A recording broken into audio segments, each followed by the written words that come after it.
Stephanie, and I be cooking. Today, I am so excited to share with you all one of my all-time favorite recipes. It's a side dish, it's a main dish, it's a snack, it's a dessert, but what I call it, it's beignet. It's actually from my home country, Cameroon, which is located in the west and central part of the continent of Africa. All right, let's get started. You will need 2 cups of flour, 1/4 cup of sugar, some salt, some nutmeg, yeast, some vanilla for a little razzle-dazzle, and your water is going to be lukewarm. 1 cup of water and then 1/4 cup of water. I'll explain in a second. So let's start with the wet ingredients. You're gonna take some of the sugar that you poured out earlier. You're gonna take a small teaspoon and just sort of put it in there and let it mix well, right? And put that to the side. And we're gonna take some of our yeast. So you're only doing about 2 teaspoons of yeast in this recipe. You're just gonna pour it over in your lukewarm water. You're going to let that do its thing, about 10 minutes. Then when you come back to it, it'll be ready to go in your set of dry ingredients. Now on to your dry ingredients. You're gonna take your 2 cups of flour, put it in your large bowl, about a pinch of salt. You're gonna add that 1/4 cup of sugar. You're gonna grate some of this nutmeg. I mean, I like to do just, if you're using fresh nutmeg, just kind of lightly grate. About a teaspoon if you're using the ground nutmeg. Get that going, tap it. You should mix that together for a little bit, right? After you do that, you're gonna add a little bit of vanilla. Vanilla, give or take about a teaspoon is fine for a recipe like this. You don't want it to overpower. And then now, the yeast mixture from earlier, you're just gonna pour that in. And then the rest of the water, which was just 1 cup. So in total, it's 1 and 1/4 cup of water.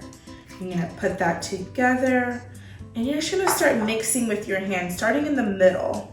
And then you're just gonna mix. So you actually do have to beat it for about 5 minutes. If you have a hand mixer, I don't necessarily advise that because that's not the way that I was taught. But if you figure out a way, feel free to let me know. Funny enough, I've been doing this recipe since I was about 5 years old. But it wasn't until 2 nights ago that I wrote it down. Because in my family, beignet is just part of our lives. We have it on Saturdays, we have it on Sunday after church sometimes. This is just a big part of my life. But I will say that this is probably the hardest part of it because you're just really, literally beating it and getting all of that dough together and very well mixed. It's a good arm workout too. You know what I'm saying?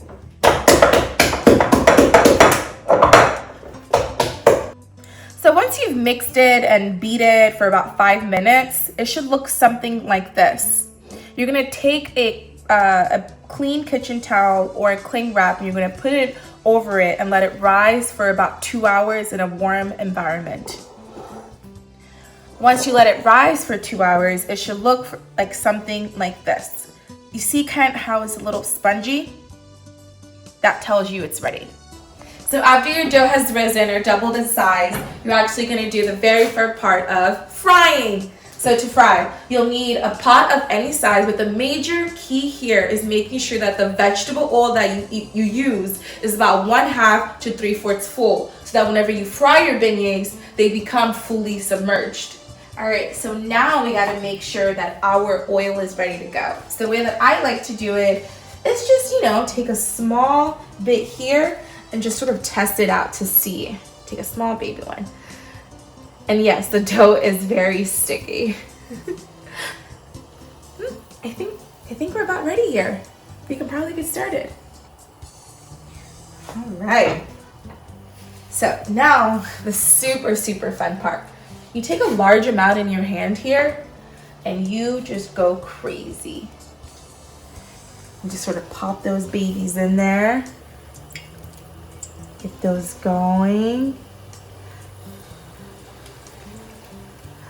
Ooh, they smell so good. I like to make mine bigger, but you know, size is definitely up to you. But just make sure you try to get as much ground as you can covered so it's easy when you turn it.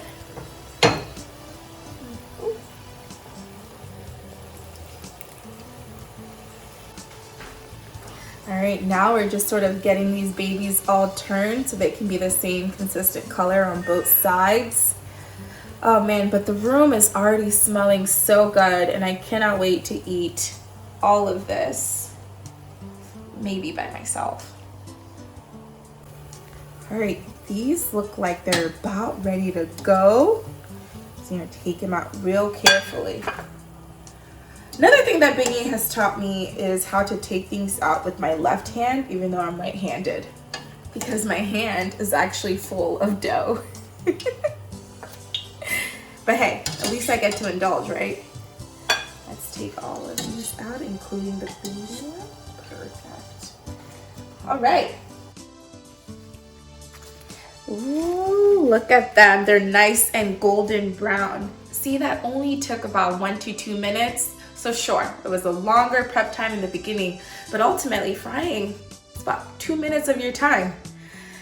Oof. Mmm. Mmm.